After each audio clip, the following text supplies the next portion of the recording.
Ashley Lyle, you co-created Yellowjackets, for which the Writers Guild has nominated you and your writing team for 2 awards. This show is about a girls' high school soccer team that's stranded in the wilderness in 1996, and then we see what's happening with them in the present day, 2021. How challenging is it to write characters in 2 different time periods with all that character development in between that you're fleshing out as the story progresses? I would say incredibly challenging. I feel like the theme of this panel so far has been that writing is very difficult, and I absolutely second that notion. Yeah, I mean, there were many, many times over the course of writing the first season that Bart, my husband and co-creator, and Jonathan, our show running partner, looked at each other and said, "Why did we do this? Why on earth did we bite all of this off?"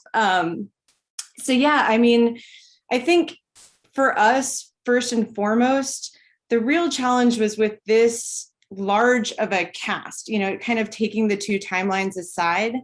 We wanted to make sure that each and every one of our characters had, what we would talk about a lot in the writer's room was giving them all the dignity of a point of view. And so we wanted to make sure that no matter how large or small a role that they played in this first season, that we were kind of creating fully formed people. I always think of them as people and not characters, which is weird because they are very much fictional characters. But yeah, it was a huge challenge, and I assume it will continue to be a big challenge as we move forward. And as you mentioned, having so many characters, past and present, to juggle on the show, like, what's the organization process like? Do you have like boards with the cork boards with the conspiracy theorist string connecting everything and everyone? We did.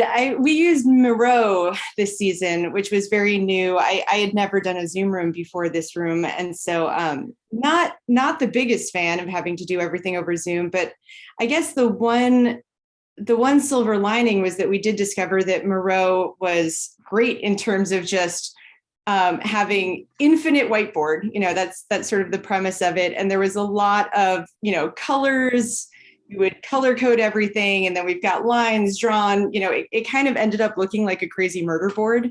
But yeah, our process was we would talk about the 2 timelines separately because we really always talked about them happening in the present tense, in each story. It was also, in production, when we first shot the pilot, we had a lot of discussions with Karin, who is our pilot director. And, we said we didn't want to do the thing where we put a filter on the past. We didn't want to give it that visual tinge of nostalgia necessarily, because to our minds, both of these stories are happening in tandem and they're informing each other. So we would very much break both sides of the story. We would talk about them separately. Then we would talk about how they are in dialogue with each other.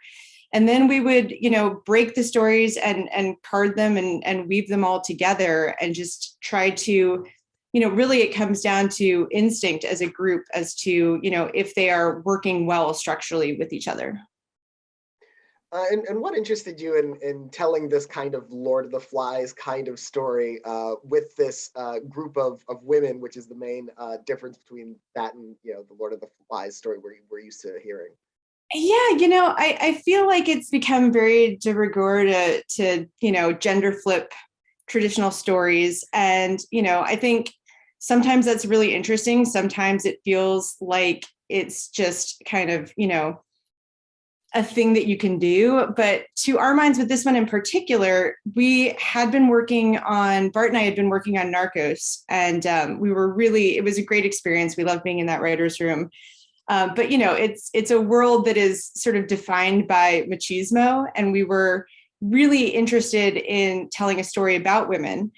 And, Lord of the Flies is interesting because Golding, when he wrote that novel, it was really about how socialization falls away, the niceties of society and how we as people are perhaps using them as a mask or as, sort of a guiding principle to repress sort of our more, our darker instincts.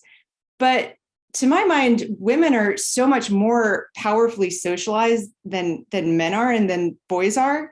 And so to explore the way that that might fall away, it felt like there was a purpose to making these characters women and teenage girls. And how much of the story is mapped out? I've heard you have like a 5-season plan for the show. Is that, does that continue evolving as you progress, or is there sort of, the end point?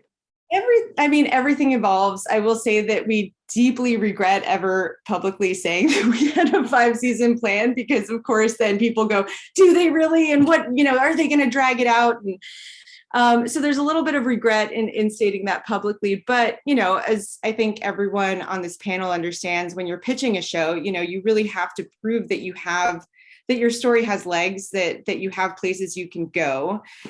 So we do have a plan, and we've talked about what each season would be, and we do have an endpoint in mind. But of course, when you get in the room and you have all these other brilliant writers, what we find is that it's great to have a direction that you're going, but you have to be flexible enough to let better ideas prevail.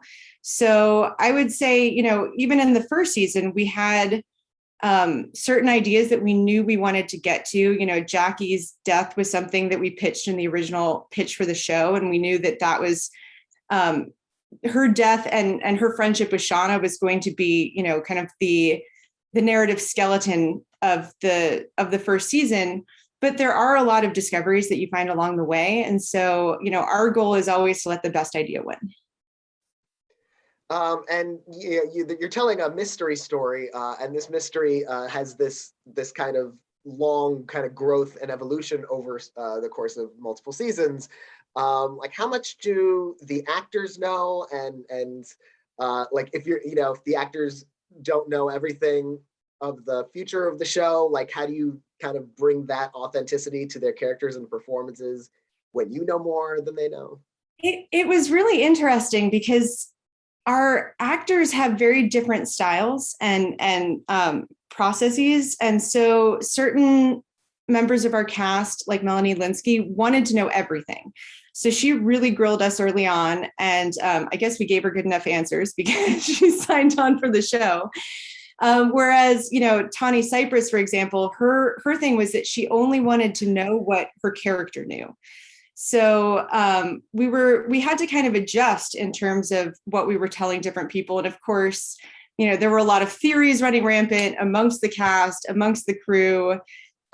We were, constantly being, confronted with different theories and just being like, you're going to have to watch, you're going to have to wait and see, wait for the scripts.